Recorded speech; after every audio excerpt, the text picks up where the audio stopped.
Барлықтарыңызға сәлем, каналыма қош келдіңіздер.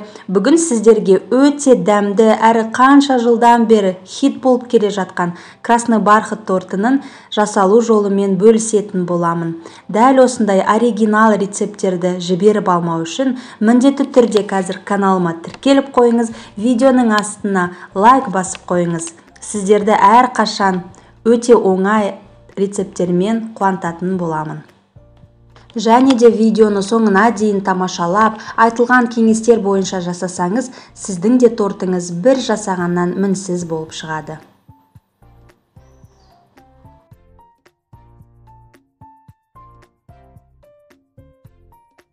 Ал ендеше бисквитін дайындайық. Ол үшін 280 грамм айранға, айранның пайызы маңызды емес, жарты шай қасық ас содасын салып, жақсылап араластырып, 20 минутқа қойып қоямыз.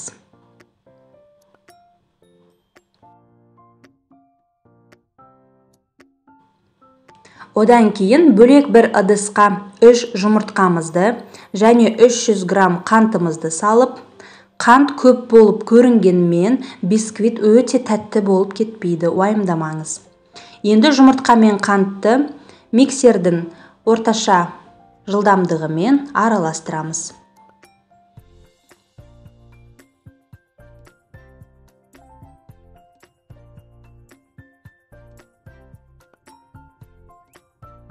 Дәл осылай жұмыртқамыз ағарып көтеріле бастағанда 280 грамм сұйық майымызды құямыз.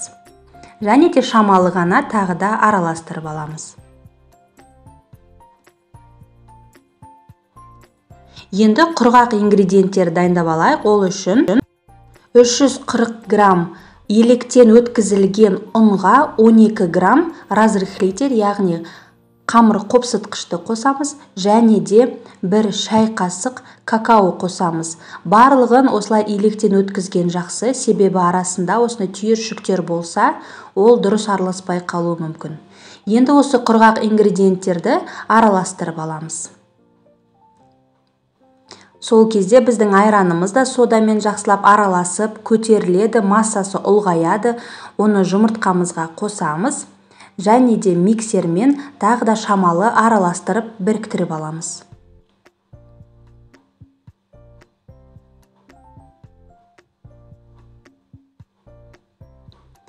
Енді осының үстіне дайын тұрған біздің құрғақ ингредиенттердің барлығын бірден салып,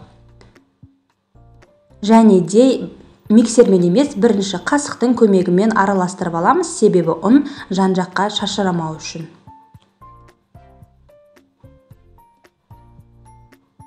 Осылай жақсылап араластырып алғаннан кейін, егер сізде осындай сұйық краситель болса, 2 шай қасық қызыл сұйық красительді қосамыз.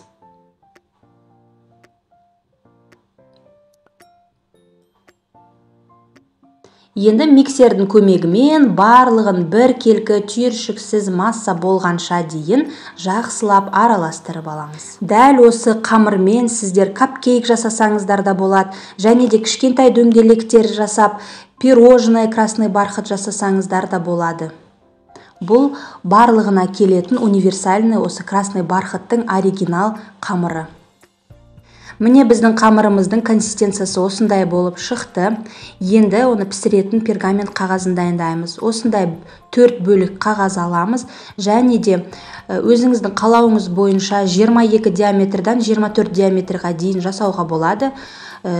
Тарелкенің көмегімен немесе форманың көмегімен осылай қағазбен немесе қаламен сызып аламыз, және де сызғаннан кейін келесі жағын аударып, сол жағына біздің қамырымызды салатын боламыз. Осындай бізде 4 қағаз керек, яғни бізде 4 бисквит шығады. Енді әрбір қағазымызға ең алдымен 5 ас қасықтан 4-ке бөліп салып алыңыз, бірдей етіп, одан кейін қалған қамырды да бірдей етіп 4-ке бөліп дайындап аламыз. Көз мөлшерімен примерно 5-6 жарым қасықтай кетеді әрбір бисквитке.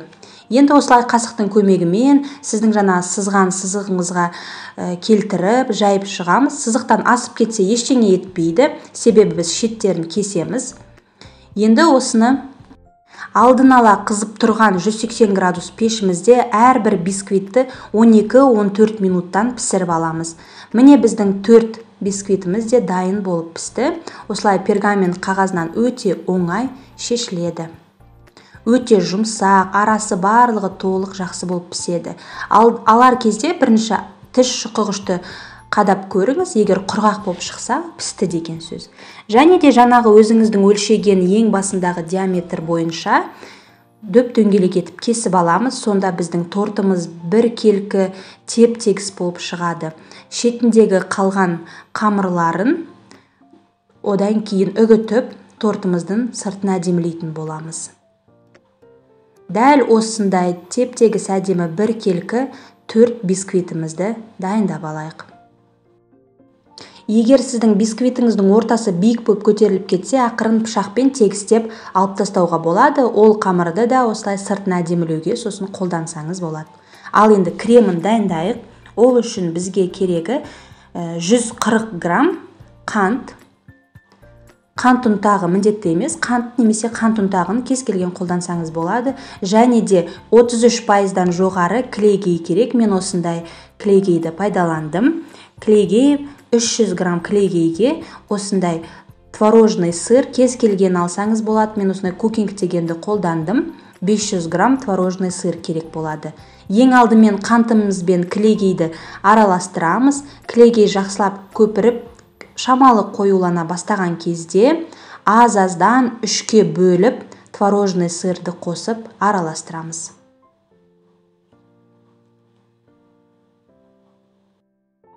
Творожный сырдың барлығын бірден салып араластырсаңыз да болады, бірақ ол кезде қатты шашырап кетпеу үшін осылай 3-ке бөліп араластырамын.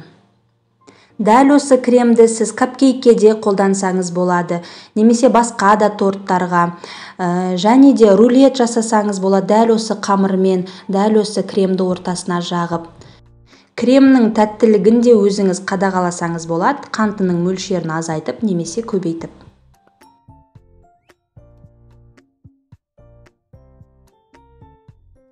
Міне осымен біздің қою әдемі креміміз де дайын болды.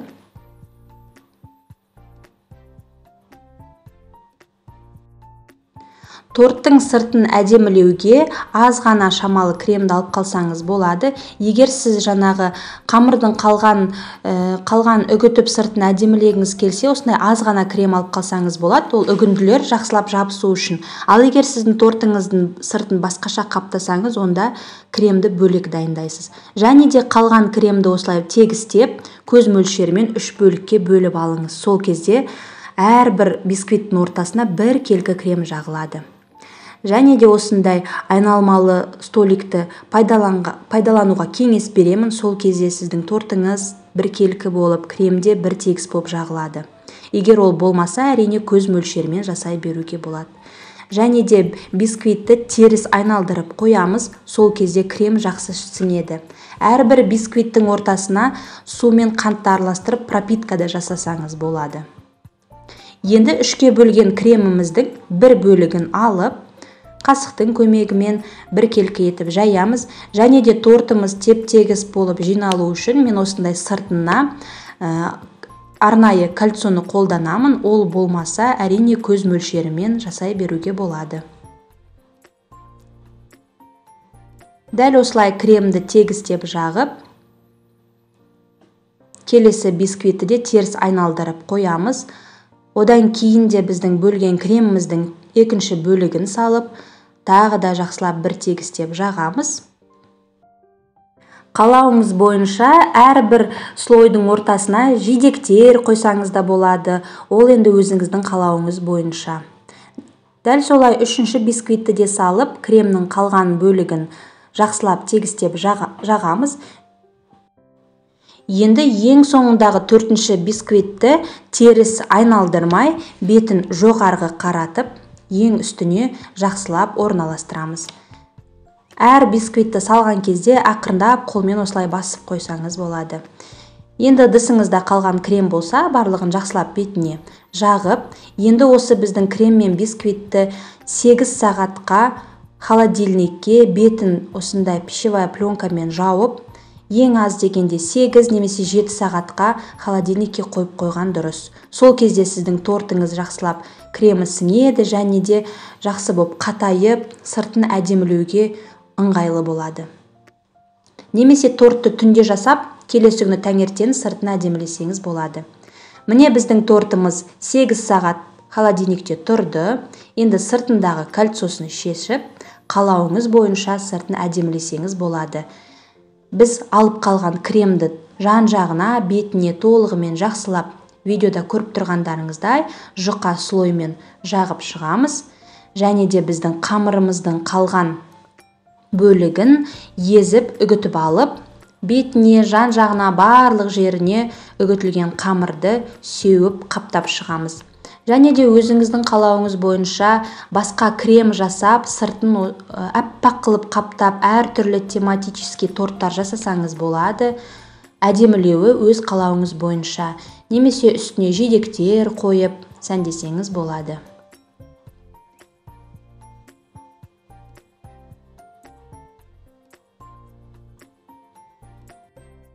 Маған осы красный бархат тортын дәл осылай қамырдың үгітінділерімен әдемілеген ұнайды. Сол кезде торт өте әдемі әрі өте дәмді көрінетін секілді. Қалауыңыз бойынша үстіне жидектер де қойсаңыз өте әдемі көрінеді.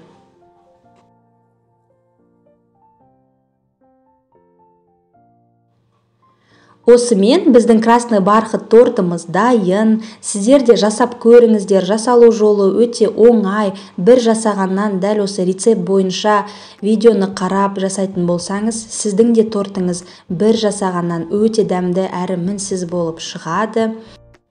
Егер сізге кремі аз болып көрінетін болса, оны көбейтсеңіз де болады, бірақ аз болып көрінгенмен тортыңыз құрғақ болып шықпайды. Әрбір коржына пропитка жасайтын болсаңыз, өте жұмсақ әрі өте дәмді болып шығады. Видеоға лайк басып, астына комментарий қалдырсаңыздар, қуанып қалар едім. Әрі қарай сіздерді осындай оригинал рецепттермен, өзімнің әртүрлі мастер-класстардан үйренген рецепттеріммен қуантып отырамын. Назарларыңызға рахмет, ас болсын.